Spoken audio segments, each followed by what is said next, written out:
Hello, and welcome to another episode of AllDay Edify, the show. We are your host. I am Tasha, and this is Corey. Welcome, everybody. Good to have you back with us. Glad to have you. And we have, a great show for you today. I know that, we tried to escape it a little bit, but apparently there's a lot of demand for this topic that we had recently. And so we're going to open up another can of worms with that. Recently, we talked about the ideas of, well, baby, you explain it to them because I'm kind of excited and looking forward to it. So, the previous episode that we Uh-huh. had was entitled Are Women Better Communicators? And so, today we want to talk about the art of reading between the lines. And so, with that, it's dealing with being able to discern what was said versus what was meant. Right. And again, I love this topic, babe. A lot of times it's tough to do that. To be able to determine what someone says and what they actually meant is really challenging. And I mean, to be able to do that with accuracy. So, important disclaimer for you. It's important to note that we have decided that based on some of the initial feedback, we want to be general as possible, right? Speak generally about communicating effectively and then begin to speak on the ways that we can enhance our communication process or our style to be better communicators overall. Absolutely. And so we did, some of the feedback is like, basically, because the show was titled Are Women Better Communicators? It wasn't specifically saying them men, but just are we better communicators? And so some of the feedback was, men are better communicators and this, that, or the other. And so, y'all need to talk about that, more in depth. So, we can kind of go, have something for when we go out somewhere and we have conversations. And so, that's right. We realize it could be difficult to listen intently and determine what is meant by the things people say, opposed to assuming you know what they mean. Just because someone says something doesn't mean they mean exactly what they are saying. We really have to pay attention to people to comprehend the meaning of what they communicate, despite the difficulty of decoding. Yep. So we're trying to decode a lot of times, but we have to take it all in. And I agree, and like we talked about in the previous episode, babe, on this topic, gender doesn't make you a better communicator or a less effective communicator, right? There's a lot of extremely effective male and female communicators out there, just like there are deficient, or I'll just say people who have room for improvement in their communication, both male and female. But there's also several misconceptions and myths out there as well regarding communication. And just as there are different character types, like we talked about, different character types out there, there's also unique situations that can sometimes impact the whole communication piece. All right. And it depends on the individuals who are involved in that communication process in those unique situations. I agree, babe. And so, what may be an effective route to take towards having solid communication and understanding with one group does not mean it applies the same way with another group.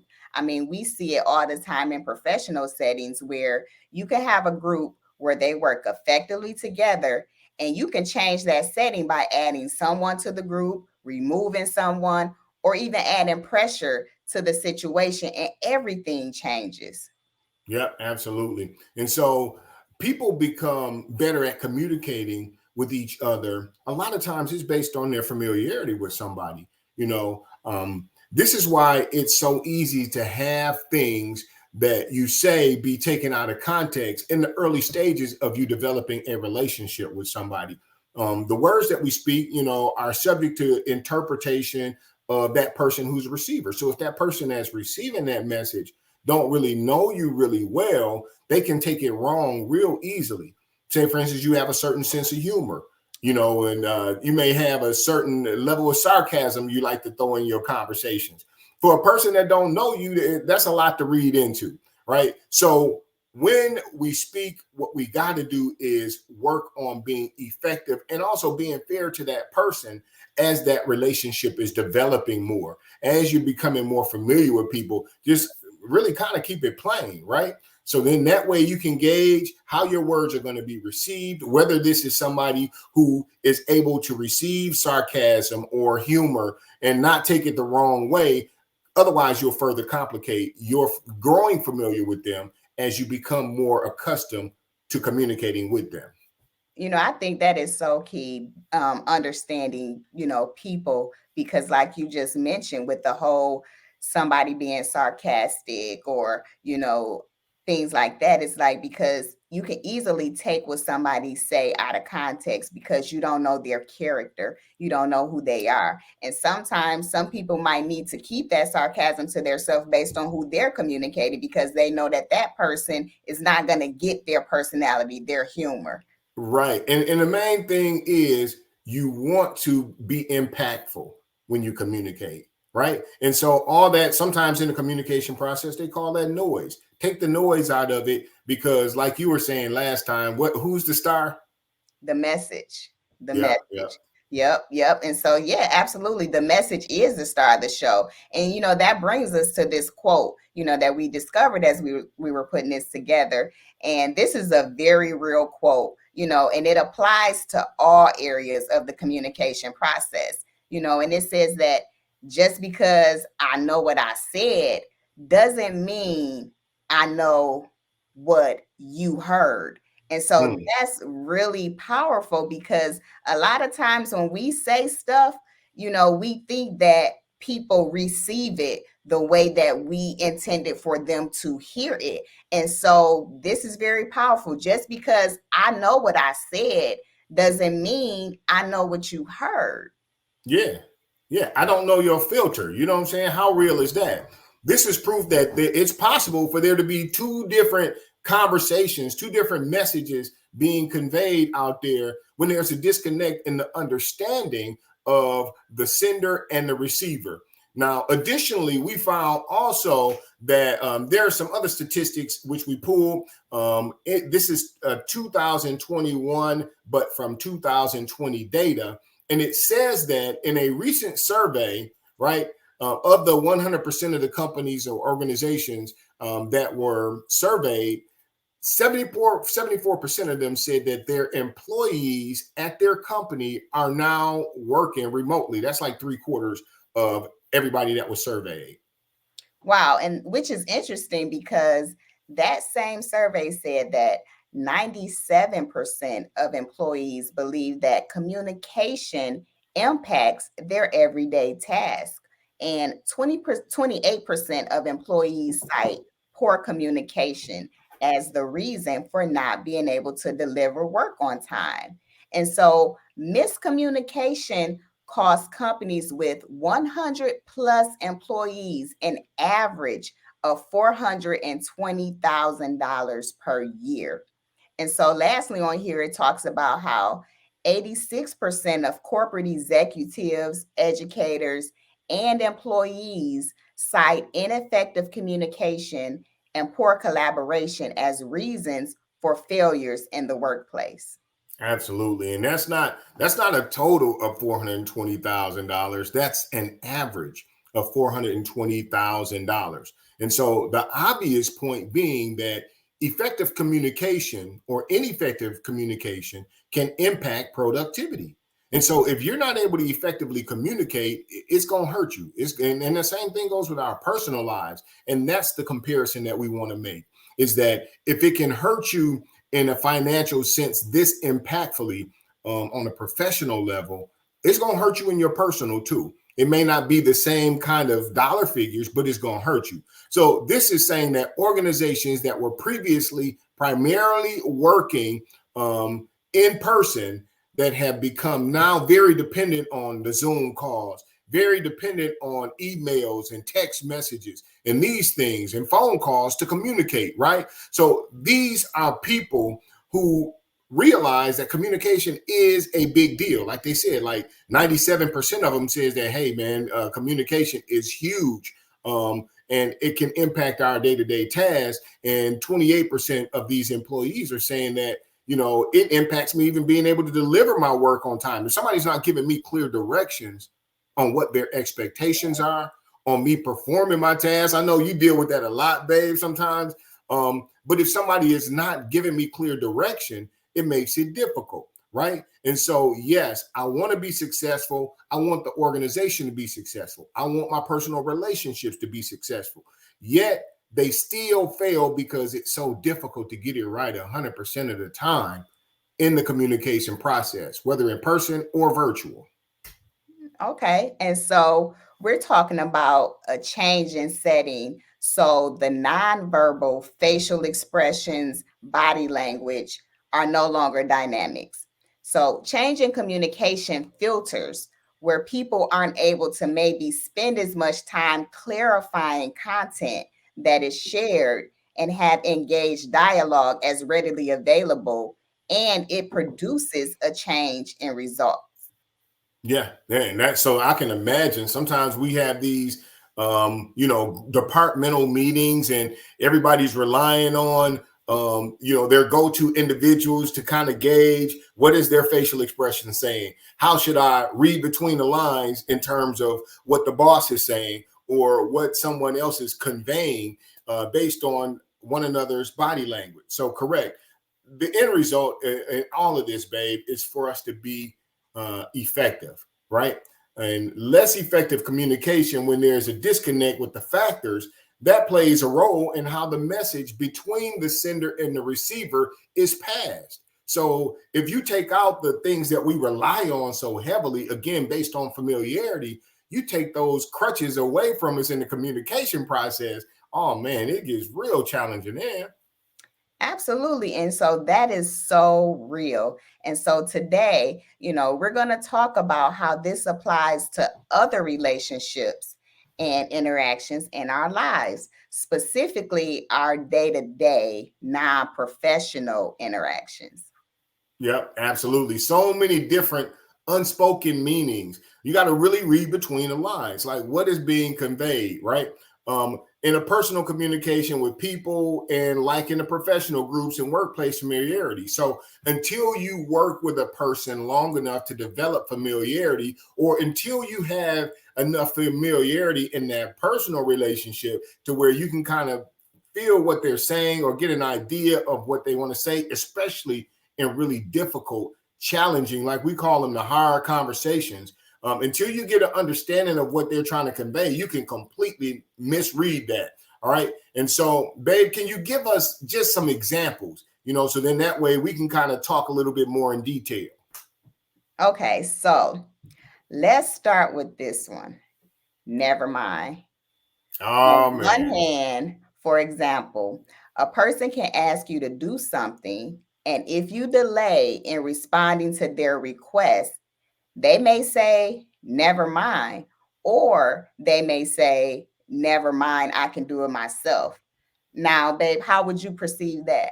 Oh man, in some cases it can be a wrap. It can be a complete wrap once you get the never mind, I do it myself, right? But a lot of times there's a number of factors, right? So I need you to give me a little bit more info, so then that way I'm not going off on a tangent in the wrong way or misunderstanding the example you're giving me. Okay, so let's say you get a text from a family member. And like we said earlier, if it could be timely, accountable, if you can be timely, accountable, and effective in communicating with, your boss or in professional settings, how will you respond to a family member or someone in a personal relationship? Oh my. Let's do it this way. Male or female? So it's interesting that you say that because, should it make a difference what their gender is? I mean, I don't think so. I agree. It should make a difference. But we talking about perfect world scenario versus real life, right? So let's keep it 100. Let's make it real, right?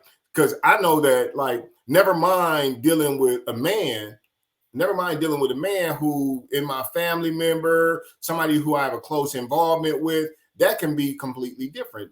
That's their way of saying, It's very different from a woman, because they could be saying like, look, I know you're probably busy. I understand this particular time of day you tied up or whatever. I'll try to handle it myself, and I'll just get with you later. No worries, right?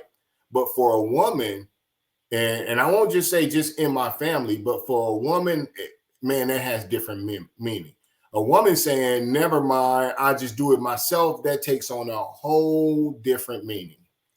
Now, I'm sorry, but I hate to kind of, I'm kind of on the fence about that when you say, a woman saying, never mind, taking on a whole different meaning. Now, I believe that, just like you said, if you're talking to a man or something like that, based on your relationship and things like that, they're saying, hey, I know you're busy, I'll handle it myself, no worries. But that's the same approach that a woman can take. So I believe that it's based on the relationship that that female or that woman has with either a male or another female. And so I think it just depends on relationships, because number one, that same response can be made, or number two, based on that relationship with that person, whether it's a male or a female, is once you put that request out there, what type of response did you get? Did you get that response that says, okay, based on a response or even non-response,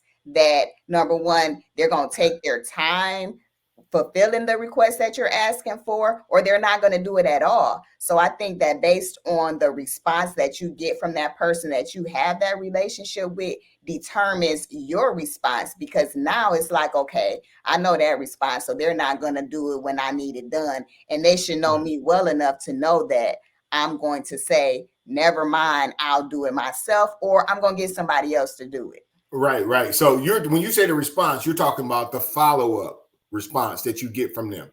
Gotcha. I Absolutely. agree. I agree. And so I think that the thing that you have to keep in mind is, like we said, we're talking about like somebody sending you a text message, and let's just go with the real, right? Somebody sending you a text message, you don't respond. Next thing they're doing what? They calling you. And so when they call you and they're still not getting a response, now we're getting the never mind, I'll take care of it myself text, right? And once you get that text based on you not being timely, I think that the things that you have to keep in mind is, number one, the only way you can give any expression to kind of give somebody an idea is what your level of frustration or being upset is whether or not you put it in all caps in a text, or if they leave you a voice message. But if it's not in a voice message or a text, you got a whole lot you're trying to figure out. So I believe that based on, like, say, for instance, let's be honest, in our culture, a lot of our women have a lot of frustration in not being able to rely on many men who we do make contact with, many men who we do say, hey, I'm comfortable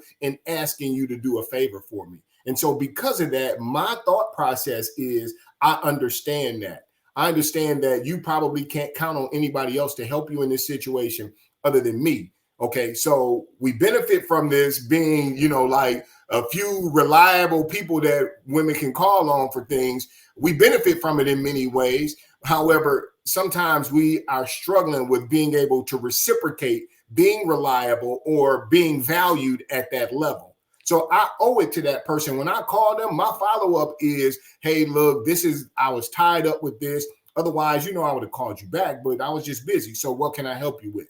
And so I believe at that point, the difference is that I'm now trying to reconcile that situation. I believe that you owe it to me to try to explain to me that, hey, when I said I got it covered, I'm good. That means that, hey, I understand you probably, took my text the wrong way, because you should understand that, never mind, I take care of it. Man, that's a big deal to a brother. When you tell a brother, never mind, I take care of it, oh man, that's a big deal. So we know that it can be damaging, and we have to do some damage control when you get that text. Okay. And so I heard what you said. And so so I just kind of want to chime in because, I do agree. I definitely agree with you, because very important that you said is after the text is made and you follow through with the phone call, like, hey, this, that, or the other. I think that that's very key, because a lot of times there is no follow through. And so a big gap in the communication process is that follow through, is because if I send a text and I don't get a response, then if I know your schedule or something like that, there's a lot of open room for miscommunication, because number one, Right. a lot of times you maybe you didn't get the text, number one, you know what I'm saying? You Exactly. never know what happened. And then number two is maybe you were busy, maybe you didn't have time to be able to even respond with the text. And so Exactly. I think that the follow through, like you saying, picking up the phone, hey, just wanted to see if you got my text or whatever, but without that follow through, now there's a bigger issue, is because now you're upset, you're mad, and it's like, Right. this isn't just a female, it's male or females, because you didn't respond, is Right. because there was no follow through in that process. And so now it's just like, never mind, whether if you got somebody else to do it or not, it's like, I don't want you to do it because you didn't respond when I wanted you to.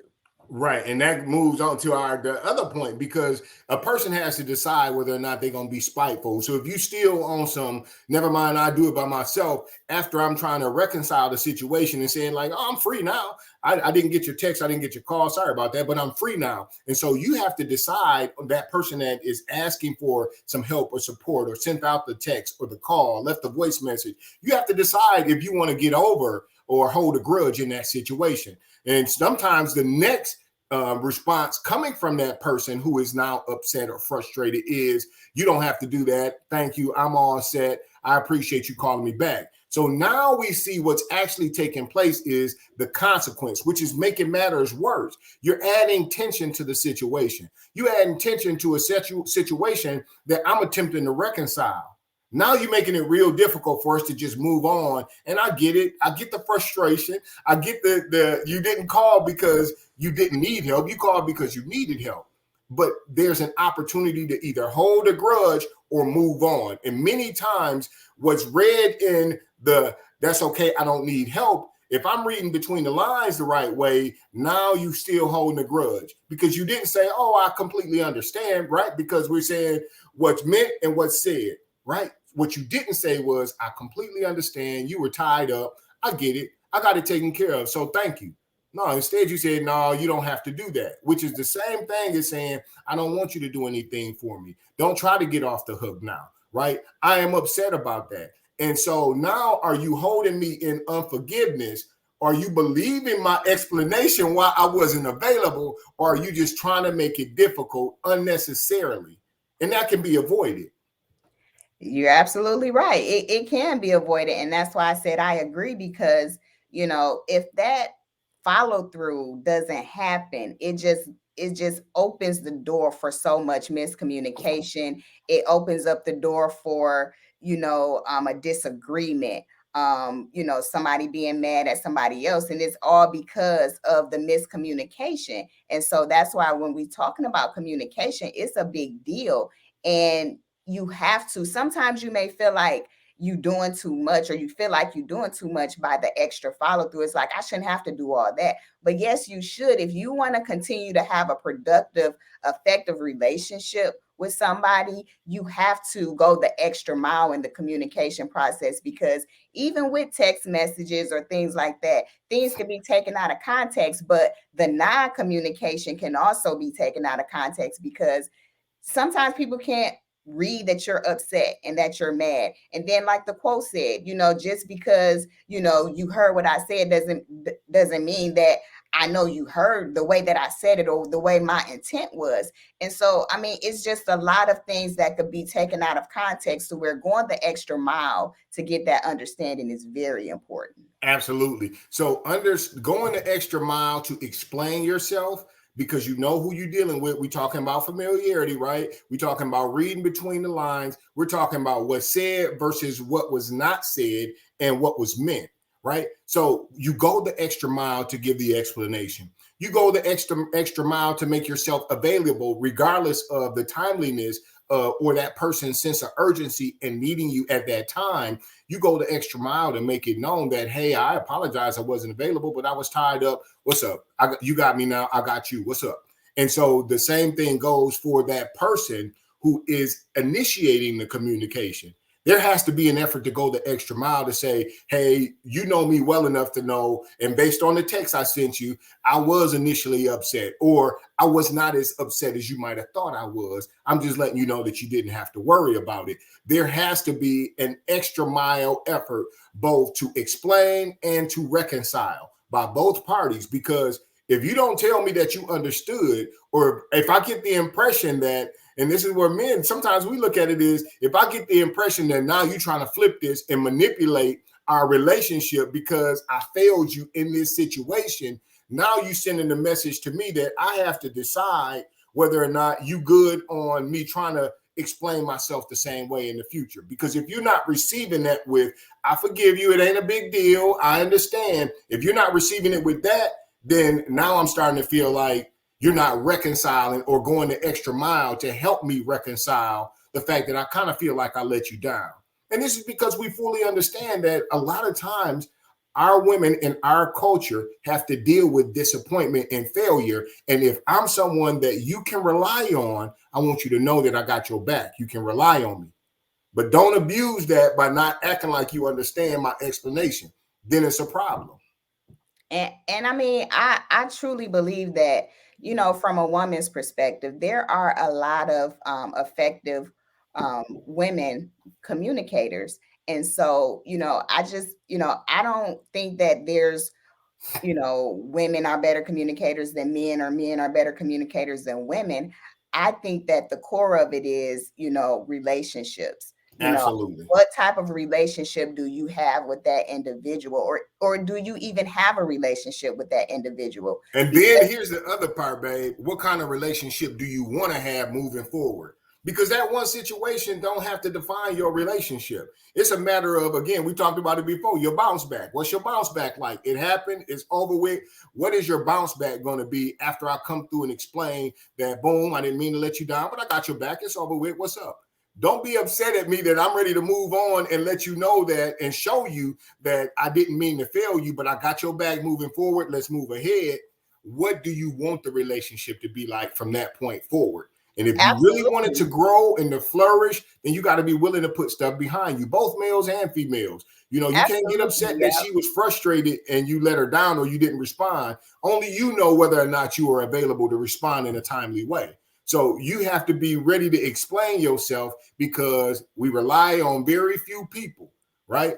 But we have to show ourselves to be supportive to those people who rely on us. Right. And so I do know that, you know, this topic is, you know, very heated, and, you know, we could talk about this for a while, but I do know that on our next episode, we're going to have some guests on, and we're going to talk about the male and female perspective. So we're going to have a male and a female on that's going to, you I'm know, looking give forward to it. some I'm more, looking you forward know, to it. insight in this regard. And so, you know, we just want to thank you guys for joining us for another episode of All Day Edify, where our aim is to uplift, inform, and enlighten you.